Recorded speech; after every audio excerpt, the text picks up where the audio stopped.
The film opens in an atmosphere thick with dread. Sister Junior strides into the scene, her face resolute, yet her eyes betray the weight of the perilous task ahead. The house she enters is a battlefield, the air charged with a malevolent presence. A young boy, Hee-jun, lies shackled by the grips of possession, his body frail, yet his movements twisted by unnatural forces. A priest, determined to banish the demon, had faced off against this entity before her arrival. He now stands in chilling defiance of death, a sword buried in his shoulder, his blood staining the floor. His assistant cowers nearby, paralyzed by fear. Sister Junior takes in the scene, her decision is instant. Despite the forbidden nature of her actions, exorcisms being beyond the realm of Catholic nuns, she resolves to confront the darkness head-on. With a plan as risky as the stakes, Sister Junior pours holy water over Hee-jun, chanting prayers in defiance of the demon's power. The church bell tolls, its sound reverberating through the night as the priest's assistant fulfills her urgent request.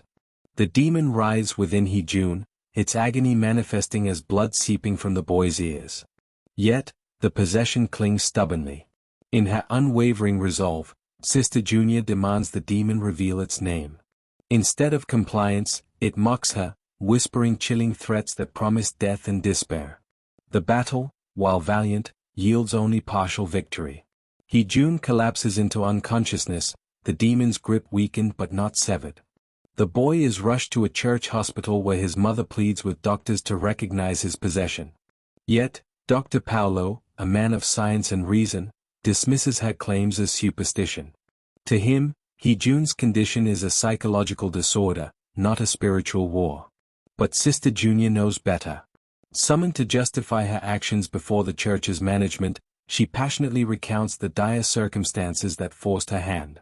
She implores them to call upon experienced exorcists, Fathers Kim and Joy, to cleanse Hee-jun of the multiple demons tormenting him. Her pleas fall on deaf ears.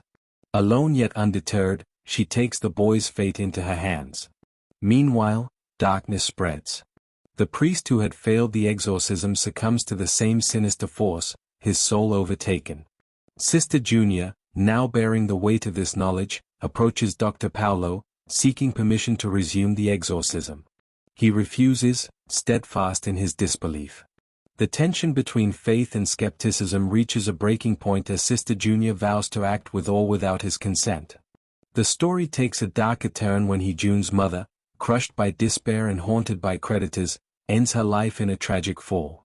At the scene, Sister Junior feels a surge of dark energies, her unique gift attuned to the malevolent forces lingering near the mother's lifeless form. Later, under the cloak of night, she confides in Dr. Michaela, herself a sister and a kindred spirit. Sister Junior reveals her secret, a superpower born of her own dark origins. She can sense evil's presence, and she is certain of the darkness within Hee-jun. With this revelation, she seeks Michaela's help to confront the demon once and for all. The lore of demon spawns, children born to mothers possessed by malevolent entities, is unfurled, their lives marked by fragments of dark energy inherited at birth. These children, though shadowed by their origins, possess extraordinary abilities, destined to either shield others from demonic forces or succumb to their haunting lineage. Dr. Michaela, a demon spawn herself, veered away from shamanic destiny, choosing the path of a sister and later, a doctor, masking her true identity from the world. But Sister Junior, having sensed Michaela's secret, sought her aid to battle the darkness threatening young Hee-jun. Confronted by Junior's fervent appeal, Michaela hesitated. Anger and fear clouded her resolve until Hee-jun's case file was placed before her, a mirror reflecting her own tortured past. Alone in her home later, Michaela retrieved her tarot cards, relics of her hidden power to foresee the future.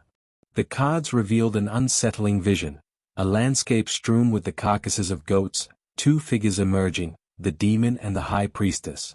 Memories surged, a cascade of sorrow and terror. She recalled her sister, another demon spawn, consumed by possession and lost despite countless treatments. Even in death, her sister's spirit tormented Michaela with visions of despair, the remnants of a bond fractured by tragedy. This flood of emotion left Michaela shaken, her sleep broken by the insistent ringing of her phone. Sister Junior's voice pierced through her turmoil, affirming, "I know your nightmares because I feel the evil that surrounds us." The following day, Junior persuaded Michaela to join her in seeking a shaman's assistance for Hee-jun. The shaman, once a sister at the church and a demon spawn herself, had embraced her calling to battle the forces of darkness. A water ritual was planned, a desperate attempt to transfer the demons within Hee-jun to sacrificial animals. But the ritual spiraled into chaos. The demons' strength overwhelmed their efforts, leaving a trail of slaughtered animals and despair. On the somber journey back, the shaman, Haivon, discerned Junior's hidden ailment, cancer, a silent battle the nun waged alongside her crusade against evil. Haivon urged Junior to tend to herself, a bittersweet moment of compassion amidst their grim reality. Back at the church, Dr. Paolo reprimanded Michaela for defying his authority and dismissing the exorcism as folly. His disbelief in the supernatural clashed with Michaela's haunting truth. Paolo's words inadvertently reopened wounds from 17 years prior when Michaela herself was treated for her visions, branded as delusions, yet never truly free from their grip. As she left his office, an unsettling encounter with a spectral figure revealed the lingering presence of death and despair, further unearthing Michaela's suppressed fears. Torn by guilt and a sense of duty, Michaela finally agreed to aid Sister Junior in performing the exorcism. At the church, the ritual commenced with urgency and desperation. Holy water sizzled against the boy's skin, igniting the demon's fury. In a violent outburst, Hee-jun attacked both Junior and Paolo. Michaela, acting on instinct, struck him with a chair, momentarily subduing the entity. Hee-jun, in a fleeting moment of lucidity, begged Junior for salvation, tears streaming down his face. But the victory was ephemeral, the exorcism had failed. Hee-jun returned to the hospital, his torment far from over. In the aftermath, Junior and Michaela regrouped, the weight of their failure heavy in the air. Junior, undeterred, emphasized the importance of learning the demon's name to perform a successful exorcism. The battle was far from over, and the stakes had never been higher. As the story unfolds, Sister Junior and Dr. Michaela grapple with their dire predicament. An exorcism cannot proceed without knowing the demon's true name. Michaela, in a moment of resolve, performs a card reading before Junior, revealing a grim prophecy. The cards affirm what she had suspected. They require not only a third person but also the elusive name of the demon. Desperate, they turn to their expert allies, two seasoned fathers, but their commitments to religious rallies make them unavailable. Instead, they entrust Junior with the task, granting her special permission to conduct the exorcism herself, an exceptional allowance given the restrictions typically placed on Catholic nuns. Despite this, the absence of the demon's name and a missing third participant loom as insurmountable challenges. One of the fathers, however, leaves a cryptic clue: the demon's name lies within the name of an animal. Michaela further reveals a daunting complication. To perform the ritual, they require the sacred key of heaven, an artifact of profound significance in their faith.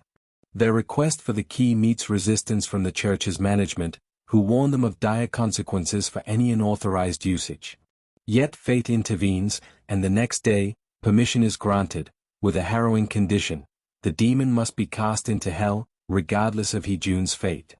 The mounting tensions escalate when Junior seeks assistance from Haivon.